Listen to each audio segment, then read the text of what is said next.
Welcome to Bibliobrainwaves, where pages breathe, ideas pulse, and wisdom moves through mind, body, and spirit, like a quiet current. This is a space where books are felt, not just read, where written words become waves and waves become wisdom. Hi, so welcome to another episode of Bibliobrainwaves, and I have a guest with me today, Kat. She's a mental health professional and also a medium, which is awesome because it's great for our conversation today. Because what we're going to be talking about is autism or neurodivergence in general and how it relates to mysticism. So, can you tell? Oh, go ahead. I said I can't wait to dive into it. This is the conversation that needs to be had because when we talk about the addiction crises and the suicide crises and the homicide crises, it all relates to trauma and it all relates to the fact that some of us, especially the neurodivergent and the autistic, can see through the veil. We can see patterns other people can't see. We can see and feel and hear and intuit. It's real. And I almost died of suicide believing with every fiber of my being that it wasn't real because I was an atheist. Because I had left Mm, the Catholic religion thinking, screw you, God. You know, you took my dad. I was 12, 21 years old, and my favorite person dies of metastatic lung cancer after a very tragic life. And it's like, why, okay, we're really good people. We're really good Catholics. Why us?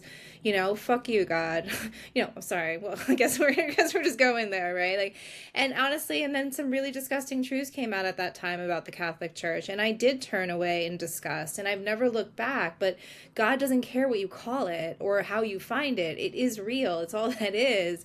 And when you get to the brink of suicide, as I did when I was 38, and I had a 6 year old and a 3 year old, so removing myself from earth just wasn't an option. But I had done 9 years of traditional therapy and taking their mm, medications and accepting their diagnoses and thinking that I was just this broken human, who was irreparably broken and also crazy because somehow I knew things that other people didn't know. And, I had all these crazy coincidences keep happening to me, that kept me like at least hopeful that maybe there was a higher purpose to all this pain and trauma that I had been through my entire life.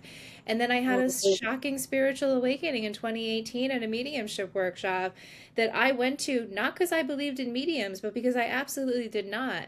And I was really pissed off that this guy was unethically taking money to pretend to talk to dead people. And because I was an mm. ethical person and a yoga teacher, and I really considered that a sacred space for me, I went to his workshop thinking, like, I'm going to expose this terrible person. And instead, he exposed me to my own giftedness and the fact that I was on the same vibration as him. And he wasn't some evil piece of crap. He was, a man who had been through deep psychological pain and used drugs for a very long time and was actually homeless on the streets for and missing for years, and then finally found, got sober and found his gifts. But it wasn't an easy road because it's, when the path is harder, the calling is higher. and Mm. and those of us who do stay on earth, we're here to, go back with the buckets of water for the people still in the fire in our own particular areas of expertise, which for me is suicide prevention. Yeah. Wow. That's a lot. So, you know, how was it kind of navigating that spiritual awakening that you had? Like, how was, how did you process navigating? Like, what steps did you do? What Yeah. worked? What didn't work? You know? Yeah, well, the first thing that Mitch, who's the medium that awakened me, asked me is if whether I did Reiki, and I thought Reiki was ridiculous, just like I thought mediumship was ridiculous. So I Mhm. said, no, I'm a physical therapist and a yoga teacher. But after the experience of that mediumship workshop, in which I'm clairsentient, meaning I feel energy, which is why at one point they told me I was bipolar because I had a lot of high vibrational energy surging throughout my body with no grounding. I was in a very Yep. abusive situation with my family, and very neglectful situation in my marriage, a very abusive situation in my engagement after I left my marriage. So I was in no way able to regulate myself emotionally and ground, and had no idea energy protection and grounded existed. So no, I wasn't doing it, So Mhm. yes, at the time it looked like mania, but now it's my ability to channel pure high vibrational energy. Reiki is just the Japanese word for life force energy. So as I got attuned to higher levels of Reiki, I started understanding that the words that were occurring to me to say to the client both before and during the session weren't random, because if I pulled cards, and I have a lot of different card decks, the same exact messages were coming out. So it was like, well, clearly I'm a channel. I accepted that about myself, at least. But then it just straight Mhm. up happened, but then I became really, really good at, my dad is on the other side, as are many, many other people that I've loved and lost. Part of my childhood trauma was significant amounts of death, and, around me, starting at the age 6. Between 6 and 21, I think I lost like 13 very significant family members and friends. Like, Mhm. constant funerals and heartache and Yeah. grieving. So anyway, so once I was awakened to that my dad wasn't dead, to put it mildly, I mean, he had been dead for 18 years, but he knew what was going on last week in my life. And, he was taking me back to college, grad school, after he had passed away. I mean, it was very clear after that workshop that my dad was very much still with me. And my dad had a great sense of humor, and he still does. So I got really good at, like, recognizing the signs from him and my grandparents and other loved ones. And then Mhm. I started understanding that, like, when I would watch a Dateline, like, true crime story, the person who what the story was about had been communicating with me all day, like, or all week. Like, it was just obvious to me once I understood their details, like, oh yeah, that's why I keep seeing that number or that thing or that name. And then it started to, like, those cases started to become more high profile, until the spirit of Gabby Petito came through to me right after her death and her fiance's suicide. And they started bombarding me with such obvious signs that I reached out to her mom at the Gabby Petito Foundation and sent her a bunch of signs that Gabby had sent me. And her mom and I became friends in 2022.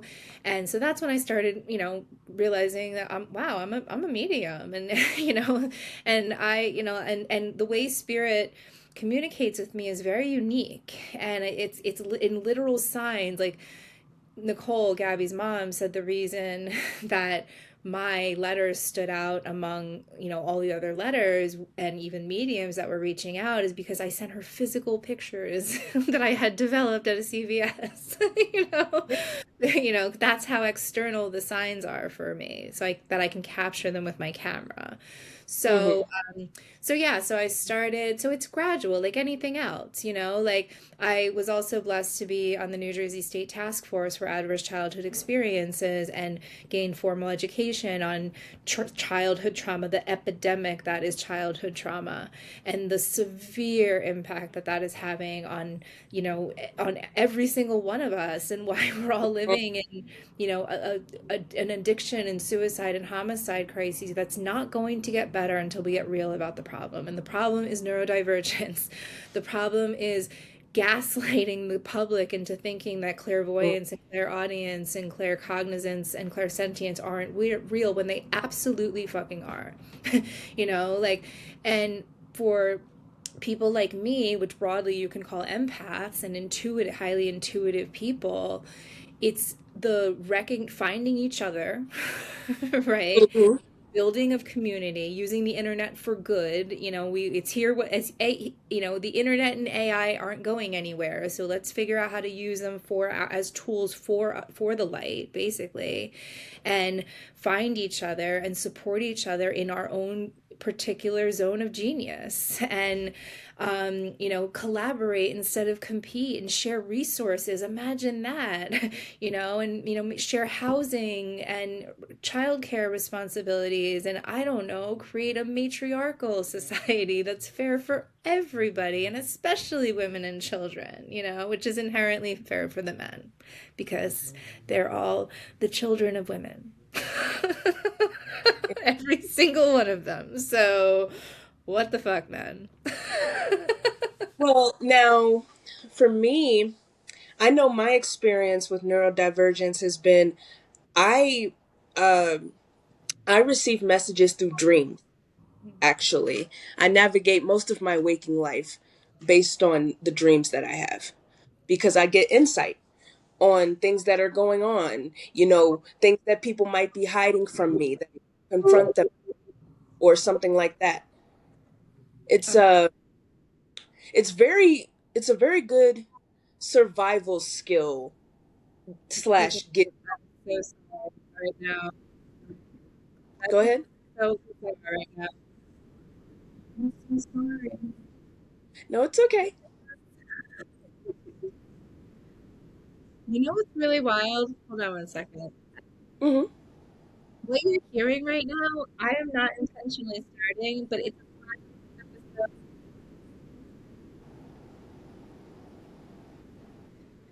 That is Gabby's mom, Nicole, speaking on a podcast that I did with her 2 months ago. I don't know why that started, but do you see how ghostly my life is and how obvious these signs are? Like, I'm not even going to edit this out because that's just an example of like when a spirit wants to get your attention, it Hmm. absolutely fucking will. So let me figure out how to turn that off because it's really annoying.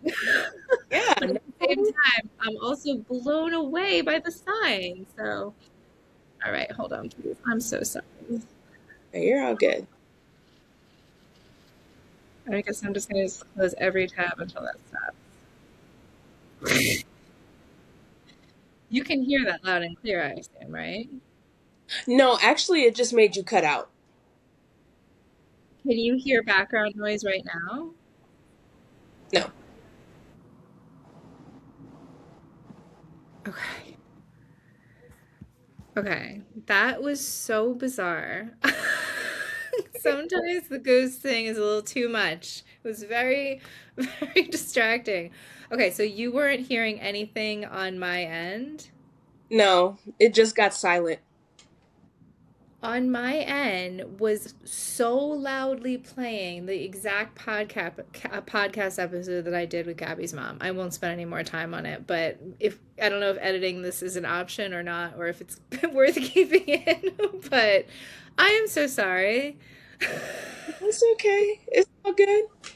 Um, but Okay, you were saying. I was saying, I receive messages through dreams, and that's how I walk through my waking life. Because it gives me insight on what people might be thinking or experiencing that also has something to do with me. So then I can kind of navigate another conversation with that person later on. Um, and then also, I I feel energy a lot too.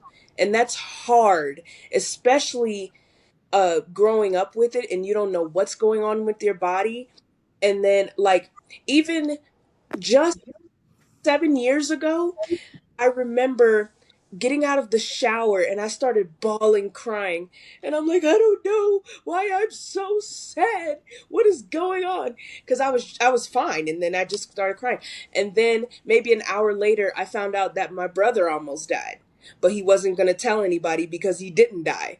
And I'm like, what is what? That doesn't make any sense. But okay. And then I had to tell him, I said, you have to tell me when things like this happen because I feel the emotions from it. But, Literally. you know, I and was that, at a, go ahead. mhm. No, you're good. I was just going to say that I tell people all the time, you have to tell me the truth because I'm going to find out either in my sleep or I'm going to find out energetically. And then that's going to throw me off if you try to gaslight me and say, oh no, I don't feel this way. Oh no, this isn't happening. And I'm like, I know it is. I can see it. I can feel it. and it drives me insane. Yeah. So, and I really had to learn how to understand that people like to hide. People like to hide who they are, what they're experiencing, and that truth is actually a trigger. Um, Oh my God, exactly. And let me like be a cautionary tale of the cost of not listening to that intuition and mhm. believing the lies you're being told, because I spent 4.5 years with someone who was living a complete and total double life and doing a very good job at hiding it and Yeah. lying to me while she was cheating and, spreading a whole smear campaign about me behind my back. So by the time I did finally, speak to the professionals and the people I trusted about it, no one believed me because the lies had started so early and were so ferocious. I mean, unfortunately, the hardest lesson for people like us to learn is that most people aren't like us and they don't have our pure hearts and our pure intentions, and they will, lie to your face and, try to destroy you and feel absolutely no remorse about it. And I don't have I have no relationship with my family. I have no relationship with my ex fiance, or and including her daughter, which is heartbreaking, but it just is what it has to be.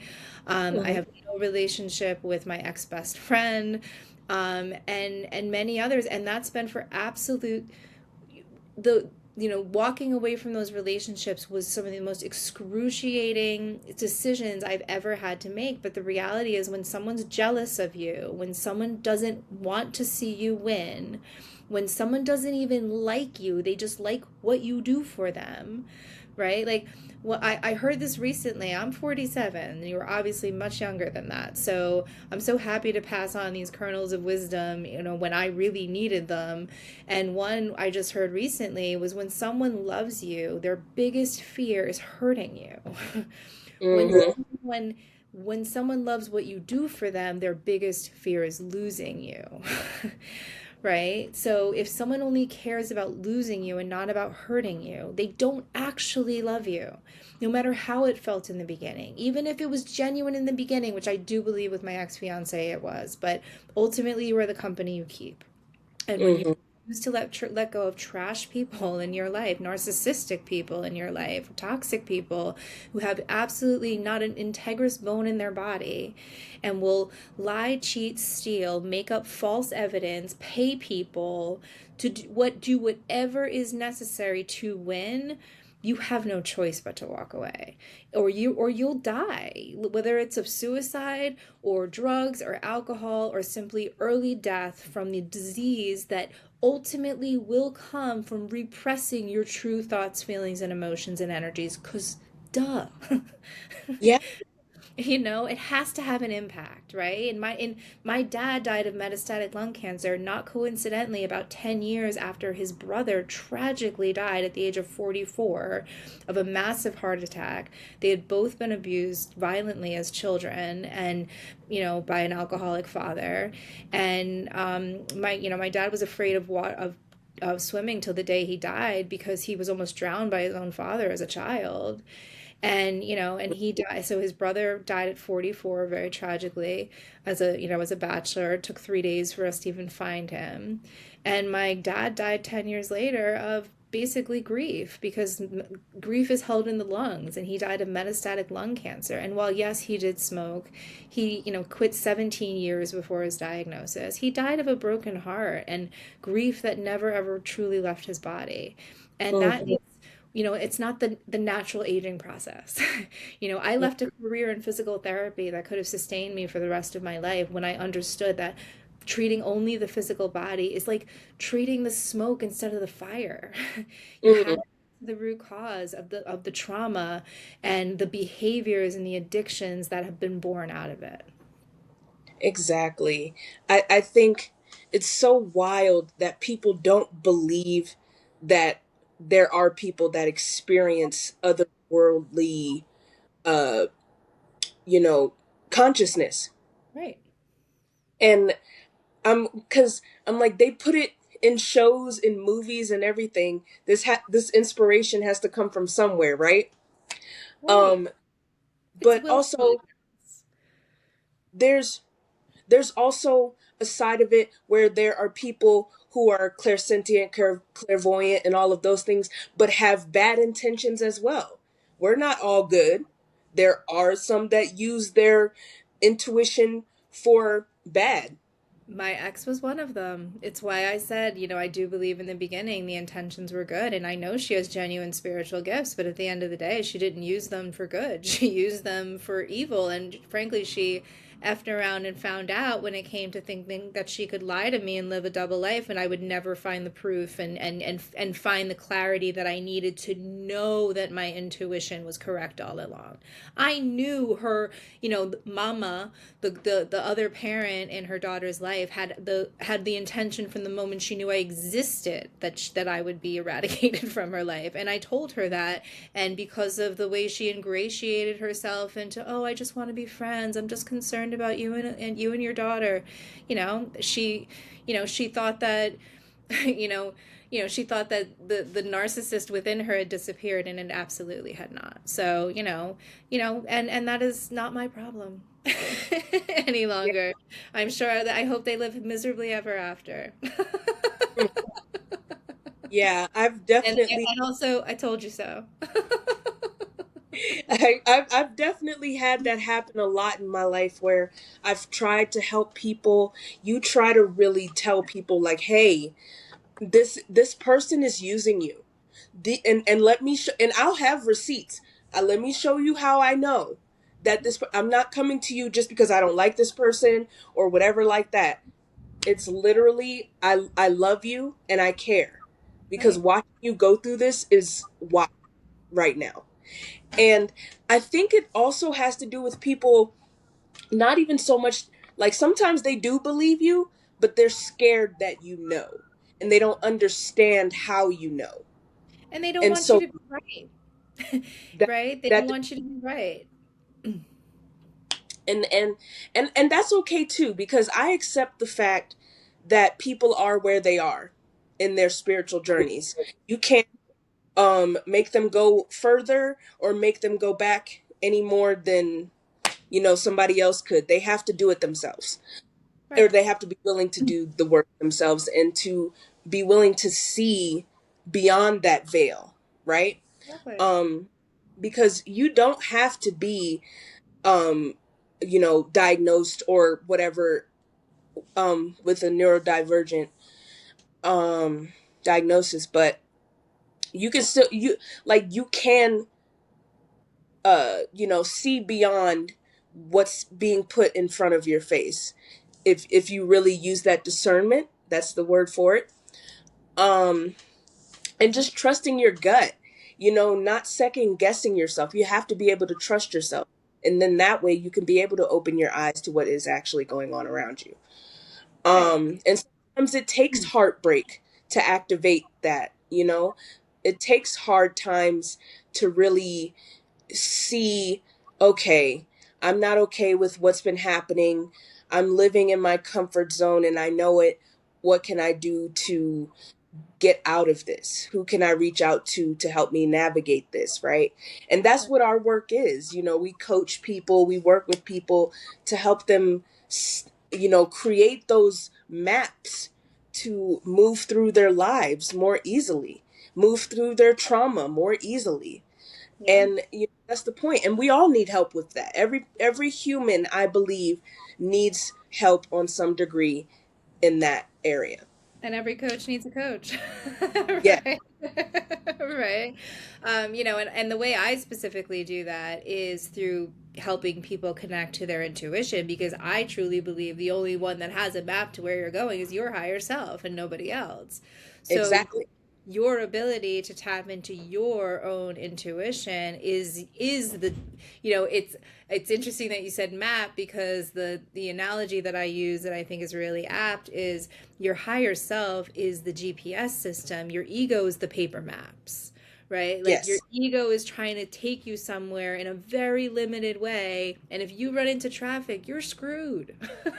You Hmm. know? Whereas your intuition is like, oh shit, you know that one? She's a covert narcissist. We need to get away from her. So we're going to create a situation that's going to bring that person's mask, that mask is going to slip off, and you're going to see them for who they really are. And you're finally going to have the courage to walk away and not try to fix someone who doesn't want to be fixed, who clearly is addicted to the chaos and or is being bribed perhaps, is being, I mean the limits.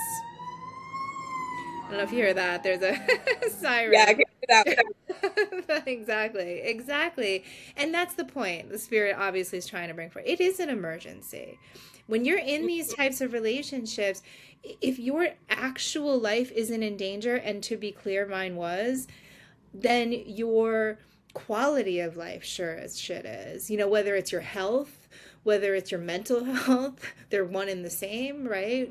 And whether it's your relationships, and that's the biggest one, because there was a study done over multiple years, multiple generations, like something like 80 years or so, and they measured every considerable factor in what could relate or cause the quality of one's, or the length of one's life to be longest. Whether is it body weight, is it the way we eat, is it the way that we exercise, like what is it, right? Like, no, the answer was, it's the quality of your relationships that determines how long you live.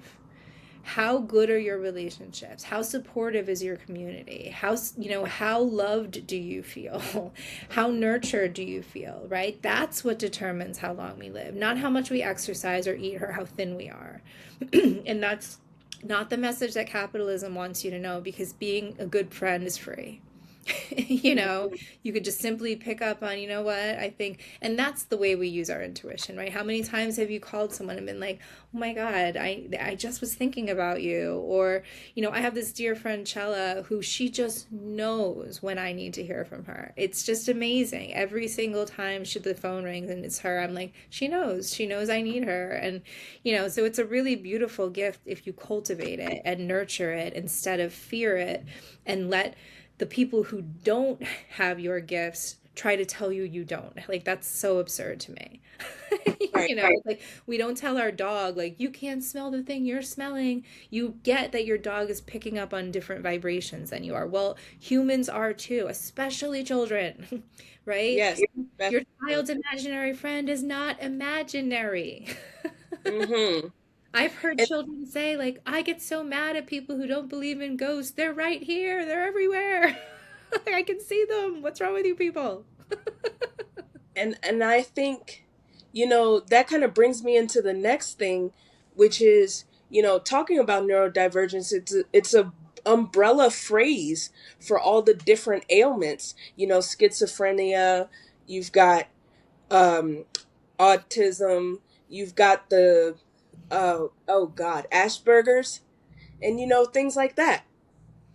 And I think that people experience the astral realm and just the other side in general differently based on the ailment that they're dealing with.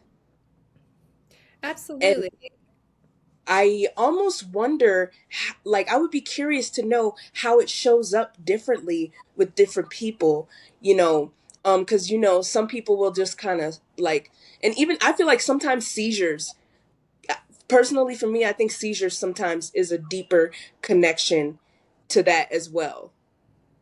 Every, Because, everything is spiritual. Absolutely everything is spiritual, and everything has spiritual meaning. And in the age of AI, you can, and Google, you can find that meaning by saying spiritual significance of seizures, for example, and you'll get quality information. So that's point one, is everything is spiritual. Point two is, in my true view and experience, what we call mental illness is people's giftedness trying to emerge, and the matrix saying, no, no, no, that's abnormal. We have to medicate you for that. We have mm-hmm, to get you into therapy. And essentially, whether it's through, conditioning and, and or medication, and or abuse, because all of those exist within the psychological community as I have experienced it myself today, um, basically to shut you up, to stop saying the thing that's making your family uncomfortable, right? Stop talking about the abuse that happened to you in childhood. We don't talk about that outside the family. Stop doing that.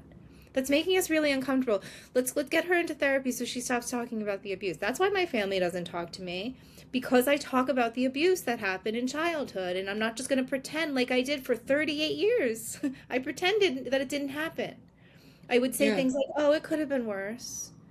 Oh, Mm. it was okay." Like I wasn't dying literally to get out of there by 18 and never look back. Um, because between my my bully of a brother, my mom's very severe mental and emotional health issues, and my dad's severe anxiety from being abused as a child, it was a really hard environment to grow up in. And all the death too.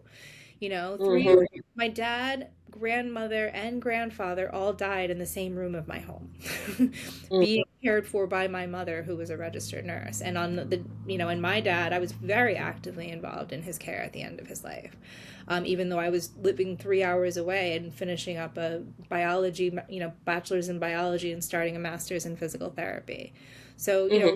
life has not handed me, an easy, deck of cards, right? But I've played the cards that I've been dealt, and I think I've done them with as much grace as anyone possibly could have. I'm far from perfect, but, I challenge anyone who's lived the life I've lived and the situations I've been through to be sane and, not, drinking myself to death or have a needle in my arm, Hmm. or have left this earth by suicide. And I know many people, my dear friend Mandy Harris, especially, who've been through unspeakable trauma, like Epstein Files level trauma, and are still on this earth fighting the good fight, because those of us who've been through these tests, it's become our testimony. And Yeah. we can guide other people to the light through the darkness, right? And we do that as coaches, and we do that as healers, and we do that as mediums, and we do that as seers. And those who want to hear us and are ready will, and they'll come. And those who want to call us stupid and crazy will do that anyway. So why the fuck are we talking to them? We're Exactly. like, just let the haters hate. Let's do what they do best, and let the people that are meant to find our message find it when they're meant to. That's the beauty of divine timing. Right? And the as the saying goes, when the teacher is ready, when the student is ready, the teacher appears. So who knows, today maybe we're teachers for some people who are ready to hear what we're talking about, and that healing is possible regardless of your situation or your level of neurodivergence or your level of mental illness or whatever you've been through. It doesn't matter. Your guidance system, your GPS, your intuition, God, the universe can handle it. Like, stop telling your problems, God, how big your problems are, and start telling your problems how big God is. Right? But you have to align with that. You have to realize that the true source is within you. It's not outside of you, it's inside of you. So until you find that sense of peace and calm and joy, regardless of the haters and the trauma and the circumstances and the bank account, you will be given the next step, but you only will be given the next step. And that part is really hard for people too. Like, God's not going to give you the whole fucking blueprint. Woo. Yeah.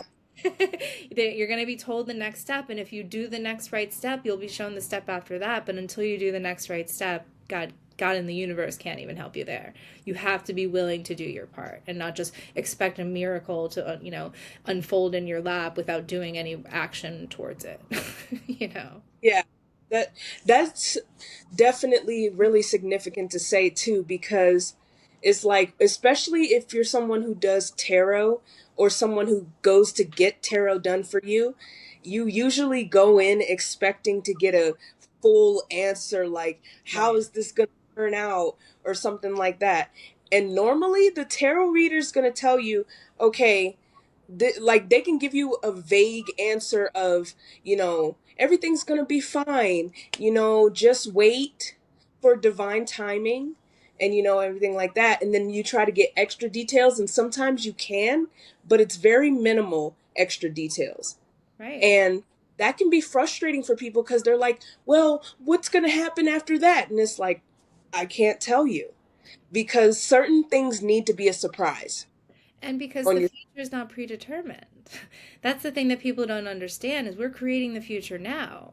And it's being exact. created on your now intentions, your now thoughts, your now beliefs. And until you shift that, nothing will change. And when you do shift that, everything has to change. It's law.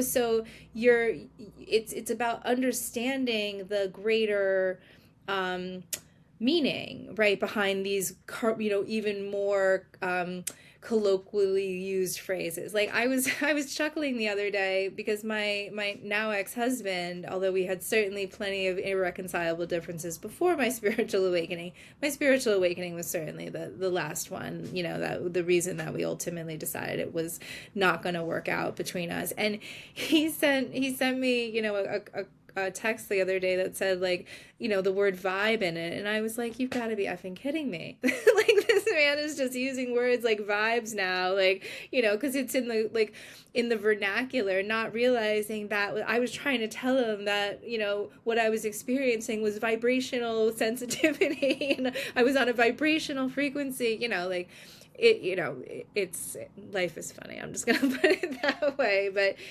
people come to it in their own time, right? And in their and or they don't, and those people will leave Earth, whether through terrible diseases, war, famine, suicide, homicide, drug use. I mean, murder. I'm sorry to say that we've all chosen specific life paths, and at this point, if you've had your fingers in your ears, and haven't done any of the inner vibrational work that's required to not be a shit human, and just as we see in our with our leaders, just acting like total man babies, and acting like violence is the solution, and you think that hating other people and discriminating against other people is cool, like what you're attracting is a match to who you are, right? So, like, yes, there is a reality that a lot of people call the new earth, where those of us who have been doing the work are living in a different reality. I see magic every single day, and I don't mean Mm-hmm. that lightly. Is my life perfect or easy? Absolutely not. But is it guided, and do I see the evidence that it's guided? Absolutely, every single day of my life, or I never could have or would have stayed on the path that I'm on. You're being invited to a higher level of understanding and consciousness, and whether you choose to step into that and do the work for yourself is completely and totally up to you. But for myself, for Zakiyah, for the coaching, the people that we've been blessed to coach and learn from, and continually so, and inspire, whether it's through a totally free podcast or paid services. We've been to where you are, which I truly believe is hell. Like, I think hell is being on this earth, thinking that you are disconnected from source or God or whatever higher power whatever word you want to apply to that, and that you are a total victim of the very narcissistic, horrible people around you and the circumstances on earth, which are terrifying and totally out of our control, like things like war and climate change. Like, we don't have like, we don't can't figure that out, any individual or one of us, right? So that's hell. And heaven is the understanding that when you tap into who you truly are, when you step into your true power and become the highest version of yourself, and open your mind and your heart to the possibility that we are being guided here, that there is a divine plan in place, that it's actually going really well. that Yeah. that the underbelly of the people and monsters, frankly, of earth that have always existed are finally coming to light. Right? It's good Mm-hmm. to know who these people are. It's good that they're getting them behind bars or whatever's happening to them, right? Or shunning them from society. These are good things, right? Like, is it comfortable or easy? No, and buckle up. It's gonna get worse. The age of Aquarius is not pretty, and it's gonna completely catapult us into a new reality. And you're either you're going with the flow of that, or you're coming kicking and screaming. So I suggest going with the flow. Just like the Yeah, behind you, Zakiyah. yeah. No, it's not even. What do I want to say? It's hard also for people, I understand, to like go with the flow as we're talking about, because they feel that the universe or God or whatever you decide to call it is doing something to them Right, as opposed to for them, right. right? Exactly. and and that is like, okay, like how can I flow with this when I keep getting these blockages? Obviously, the universe doesn't want me to do anything, so I might as well just sit down and not do anything because I keep getting stopped from doing the thing that I'm trying to do. Like if life was supposed to be so great, I would be able to get to do what I want, and then that's your ego talking, right? Right, because And rejection is redirection. It's and protection, right? Like for instance, when I was in a terribly, terribly abusive relationship, it was giving her a lot of grace and compassion because of her severe trauma and her autism and things of that nature. Um, I was praying, to God for, a solution, and then it came to light that she was cheating on me. That was my solution, was the clarity I needed to walk away from the relationship that was never going to be what I needed it to be. God did exactly. answer, God that did answer my prayer, just not in the way that I thought. So we have to frankly get a little bit more mature about how we look at our lives. And is it really a tragedy if you lose a job you hate? Is it really a tragedy if you lose a partner that's been at the very least emotionally abusive, if not way worse? Is it that big of a tragedy of a family that you always simply felt obligated to show up and always make you feel like shit about yourself, stop talking to you? No, these are not tragedies. These are just things that like your ego wants to tell you are tragedies, and your higher self is like, get on with it. They're not your actual family. Let's like be who you. This is an Arlen Hamilton quote. Be who you are, so those who are looking for you can find you. Yeah. Stop hanging out with shitty people and having your schedule packed with people who drain you, if not make you feel like shit about yourself. Stop cultivating a social media feed that is so aspirational you're going broke, and or just feel like shit about yourself. Just be who you are. And when it's authenticity, that's actually been a recent scientific discovery, that we used to think the highest vibration in the universe was love, like unconditional love. And I said that for years. It's not. You know what's 40 times higher than love is authenticity. And that Hmm. makes so much sense, because when we are out of these bodies, we are unconditionally loving. Spirit's never judging us. Your dad that hated you on earth does not hate you in spirit. Like that's an ego thing, that's a human thing. But your sorry, I lost my train of thought. Darn, I hate when that happens. What was I just saying right before that?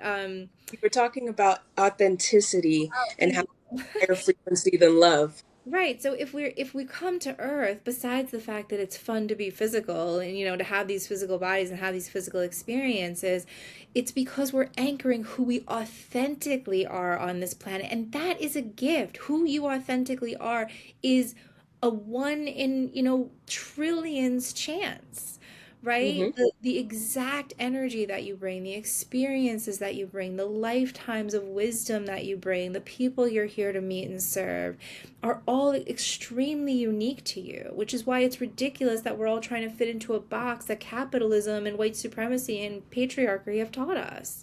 That Exactly. there's a hierarchy on this planet. Are you kidding me? Like, there's no such thing as, we're not even equals, or even the same. We're one. We're Hmm. one fucking consciousness, and you will know that if you spend a deep amount of time meditating and Yeah. frankly doing psychedelic medications in a responsible and therapeutic way. It's not the only way, and it's not required, but like there's certain things that if you have these experiences, if you even eat intuitively or do yoga on a regular basis, if you stop judging yourself all the time, if you spend a lot of time in nature, if you're just a good person who only hangs out with other good people, which means you spend most of your time alone, um, Hmm. you're gonna have a spiritual awakening. You're gonna find your way to the truth. You can find God in a church, but you sure as hell don't have to go to church to find God. Exactly. Exactly. And I think, I've met a lot of people who have different mental illnesses, but claim to be either uncertain or a Satanist or something like that because they don't understand spirituality or they don't understand religion. So they don't know where they belong in that way. And so they don't know how to process either one, Yeah, because they're so confused because they're like, I know I don't agree with this, but also I know I feel things more, right. but I don't know what I'm feeling. I don't know what that's supposed to mean. So a lot of them just go, and just be like, I don't believe in anything. Yeah, I I I, was I that don't want person for anything. 18. This Yeah. I just want to block it out and act like it's not even happening, right? I was that person for 18 years, so I deeply get that. I mean, I thought it was it's like I didn't want to be I didn't want to feel like a fool again because I really was a very faithful Catholic. Like I grew up like in the church and I went to Catholic school my whole life and all including a very rigorous all girls Catholic high school. And when I went to college, I was like going to church on Sundays like of my own volition. So when my Mm. dad died when I was just 21 and he was very very faithful throughout his entire sickness and our prayers didn't work in the way I expected them to. I frankly had a very and then combined with the fact that I found out that there were pedophilia rings in the Catholic Church. Yeah, I decided to walk away. And I was really angry at, having been fooled and Right. I didn't want to feel stupid. So I was like, well, if you can't prove it to me with the scientific method, then I'm not going to believe you. But Mm. at the same time, I was at really struggling with mental health issues that became lethal, because they kept giving me diagnoses that through the Western lens of like, oh, it's postpartum depression, oh, it's postpartum anxiety, oh, now it's, bipolar disorder. Well, they didn't mention the fact that I had like, or they didn't take into account that the fact that I had just taken they had given me a prednisone prescription, which is a steroid just before the mania happened. So why are we calling me bipolar instead of saying, hey, a steroid seemed to have had a really significant impact on her? Like it's like there's so much stigma and shame by design in these mental health diagnoses because the whole point of them is to keep us from our power. Yes. It's to Yes. shut us up. It's to tell us we can't trust ourselves when it comes to what we know, what we see, what we hear, what we find out from one another through very real divination tools like tarot. And like, but like to your point before, not only does tarot read current energy, not future energy. I don't even like the word, like, I certainly don't call myself psychic. I don't know what's going to happen. Yeah. Like, but I can certainly connect you with your dead relatives, and I can, with my card decks and my intuition, like give you advice on where you are now to get you to the next step, because that's all we ever are being shown is the next Yep. step. So stop trying to look into the future when what you really need to be looking at is the fucking roses and the dogs and the babies and the sunshine, because this could be the last day of your life. Yeah. Look at the state Yeah. of the world. Like, we could be annihilated, tomorrow. Who knows? Like, live your life today and do so with peace and calm, because we are being guided. We are Exactly. being guided by a higher force. There is a plan here, guys.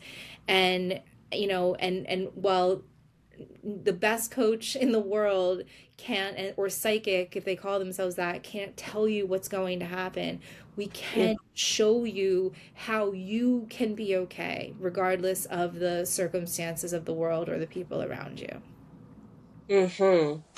And I'd also like to touch on the fact that, you know, I I love the fact that or I love the fact that we can understand that neurodivergence can be used as a tool, a really great tool, because we have a special way of tapping in a different way than other people do. And it's like our extra sensory, what they call sensory sensitivity, can be used for other cool things, other talents and things that people need. Like you said, people need us. They need the people that are, as they say, a little bit off, I because mean, it's like we can see potential where others can't.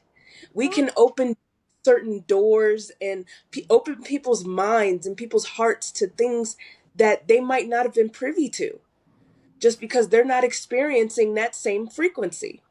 right, exactly. And I would even like the school system where my kids go, they're learning how to create vision boards and they're having meditation groups at the school.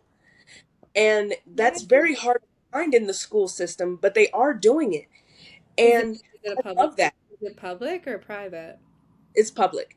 Wow, that's awesome. And because they allow practitioners to come in and like do a workshop with the kids. So I think that's really amazing because I know that I do it with my kids when they come home from school, and then it's part of their bedtime routine to meditate before they go to sleep and all those types of things. And fostering that connection is really important, to do in the home as well, and not just taking them to an external person, that can take you through a hour session or whatever it is. It's important to repeat that at home as well. Right, but because your families like yours and mine, in which we do enforce things like meditation and emotional regulation skills and things like that, are rare, it's so important to have it as part of the school day. So at the very least, the child has that touch Yeah. point, and in many cases, is the one that goes home to the parents and says like let's try some deep breathing, let's try, and it's like when it's coming from your child, you're gonna listen, well, any good You, parent is gonna listen, yeah. like, so I've been on that soapbox for years that things like yoga, meditation, emotional regulation skills, conflict resolution skills need to be in the school day every single day. They need to be learning these Mhm. types of skills along with math and arithmetic, and writing and all of those skills as well. But I mean, I would much rather my child learn about, you know, the things that we just talked about than geometry, or like where does that ever come into their lives, right? Like I saw this really funny meme once, and it said like, I'm so glad that we studied geometry instead of tax law. It's really going to come in handy this parallelogram day. Right. Like, when do we use freaking geometry? Come on. Like, and yet we could save marriages and entire generations from the throes of addiction and suicide and homicide if we took this seriously.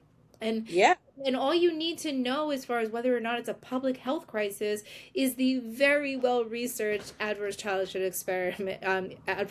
experiences study, which was released 30 years ago, right? These are not new findings that most adults, especially in America, are traumatized, because Yes. we live in a very traumatizing society, and that's not even taking into account, like, they weren't taking into account personal matters, like, whether you experienced domestic violence in the home or felt loved and special, whether you had enough to eat, whether you saw your mom getting her ass beat, whether you had a parent incarcerated or addicted. That was the original ACE study. But then the Philadelphia ACE study, which is my chosen city, we looked at issues of racism and homelessness and poverty, which are also incredibly traumatizing, Yeah. right? Like, it like let's stop the willful ignorance, right, in not just individuals but in society, of like pretending like the root causes of these problems aren't absolutely obvious. We're just refusing to implement the solution, because the solution means basically, smashing every institution that exists, from, government on downward, right? Like, it's about the people taking over and realizing that the power, no one's coming to save us. The power lies in our ability to help one another, to use one another's unique skill sets and areas of expertise. And some people's area of expertise is creating brilliant art, right? Yeah. That mesmerizes us all and makes us all feel something, and that person is assuredly neurodivergent. It's a gift. It's a special ability. When I hear the word neurodivergent, and I do want to be clear, I do think there are two very distinct types of neurodivergence. One is you're born with it, right? Autism, Right. like you're born with those, with neurodivergence, and then there's an acquired neurodivergence that's true of anybody that's been through significant amounts of trauma in their childhood, because by definition your nervous system couldn't develop normally because you were under constant stress, under Yeah. constant levels of cortisol and adrenaline that are not naturally in the system, and cause damage to the neuro system, aka neurodivergence, right? So Mm-hmm. if you've been through a significant trauma and or are autistic and or have a very distinct gift of clairvoyance, clairsentience, clairaudience, claircognizance, or clairempathy, you are in the neurodivergent bucket. And I'd argue it's a bigger bucket at this point, Yeah. especially because of the aforementioned public health crisis of trauma. So, Yeah. the normies are outnumbered and they're freaking out. Yeah, that's for sure because it's like when when it's triggered by trauma, it's almost, well, of course, like I've spoken about this in my other podcast episodes about how it can have a karmic effect because it passes down when you have all of that trauma, and then it starts to come out as, oh, my family is just, we just have mental illness in our family. We're just autistic in our family. We're just weird. We're just, and people aren't tapping into the fact that maybe like there's some deeper trauma there that triggered why you act the way you do. Like something in your biology, something is going on here, and that's not to negate or take away from people who are born with it, Right. but there are people who start off neurotypical, and then something really happens and their whole nervous system shuts down. Right, like people who say they have ADHD. I mean, they're neurodivergent. I mean, Yeah. ADHD is just another level of neurodivergence, and um, yeah, and the sorry, um, my brilliant friend Adrienne Ticky says, she's in the addiction space, that genetics loads the gun and environment pulls the trigger. Right? So you Mm, can be yeah. genetically predisposed to something and your environment never triggers it, right? Just as you can be genetically born with something and your environment is perfectly set up for it. Like, part of the reason it's so hard to be neurodivergent in our society is because our society is not set up for people who are neurodivergent. Just like Mm, the only reason it's very hard to be a fat person in our society is because we live in a thin privileged world that is just determined that seats are exactly this, wide, and pants are this size, and everything else is out of the norm. Like, that's a human thing. Like, that was, that, like, stupid humans came up with that shit. Like, we could just make seats larger and or have more options of clothing, made available for all people of all sizes. Because where else in nature, by the way, is everything look the same? Like Yeah. I went to the flower show over the weekend. There were many, many, many, many varieties, and all were flowers. Just as there were Yeah. many, many, many, many humans, and every single one of them looked different. And that's a beautiful thing. That's not something we need to diet away or shame away or, whitewash away, right? So Hmm. it's about, like, again, elevating your level of consciousness, right? Like seeing it from Yeah. a higher perspective, you know, Hmm. not being an asshole. Yeah. Yeah, I definitely agree because it's definitely like we live in a fallen line type of society, and people who are neurodivergent, they don't see those lines because they're like, well, why does it have to be like this all the time? Why can't it be different? And then that's another thing. We ask a lot of questions, and we're trying to get clarity to understand why does this structure have to be this way every single time for it to work? Right. Why can't any other way? And I think that's a beautiful way to think. That's a beautiful way to experience life, because if everything was exactly the same the way they're trying to get us to fall in line in that way, that's boring. It's Like, worse than boring. It's fascism.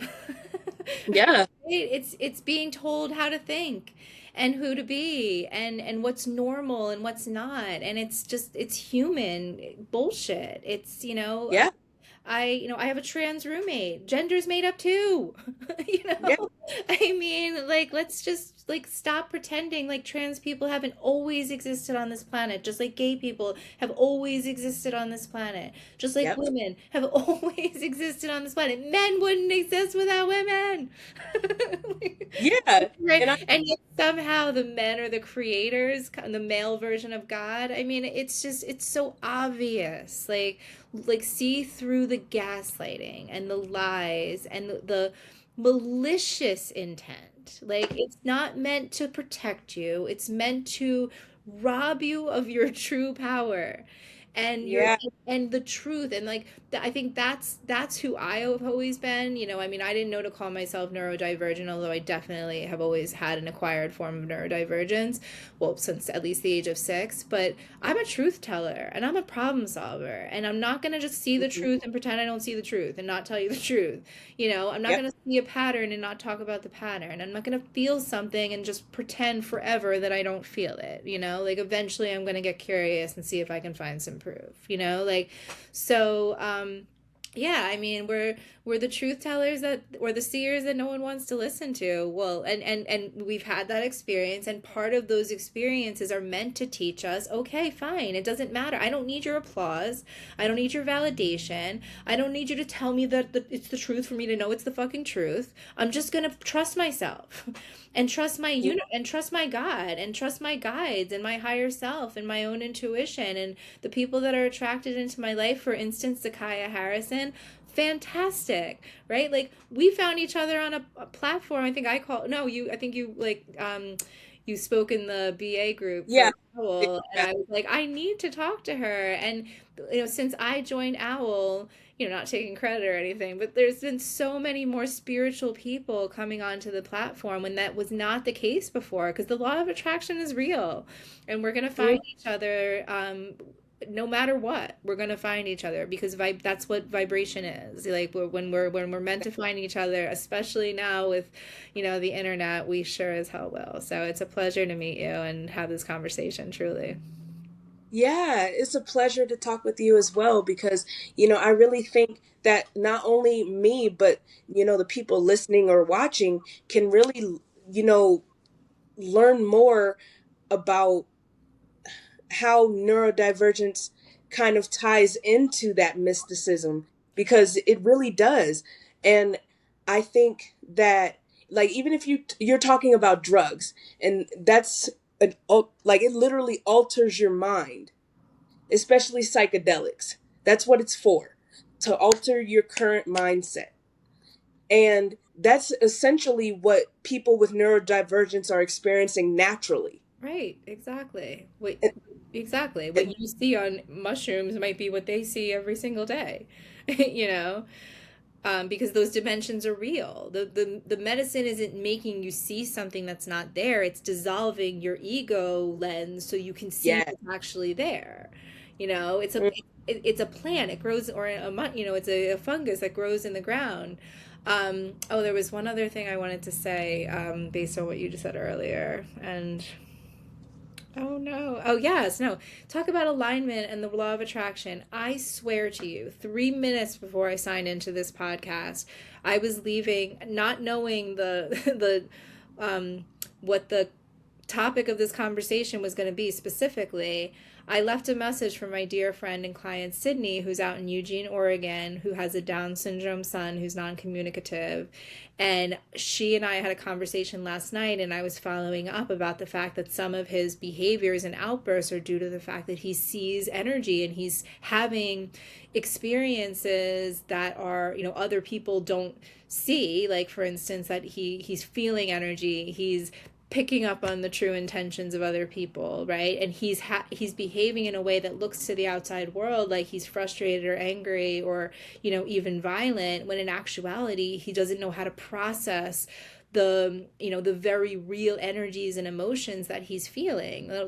It's a much more compassionate way of looking at it, and also a problem that you can start to solve, as opposed to one that you're just like, oh, this is an unsolvable problem. There's no such thing as an unsolvable problem, right? It's about looking at it from every possible angle. And I think it was Steve Jobs that said, the only people that are ever change the world are the people who are crazy enough to believe that they can. Yeah. So let those of us who are crazy enough to believe that little old us can make a difference in a big way in our own particular zone of genius. Because look at who's the people that we celebrate throughout history. They were called stupid and crazy too, right? They were told to shut up and stop saying the audacious things that they were saying, and thank God they didn't, right? So Yeah. I hope that we've inspired other people listening to, be bold and courageous in the ways that you uniquely can be. Yeah. And to also add to that, to be more open to people like us. Right.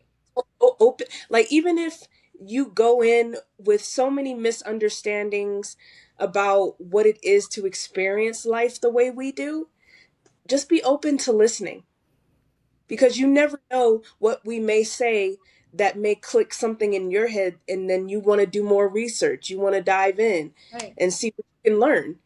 Because, like I said, people who are, classified as neurotypical can develop insight, develop their intuition, develop that connection.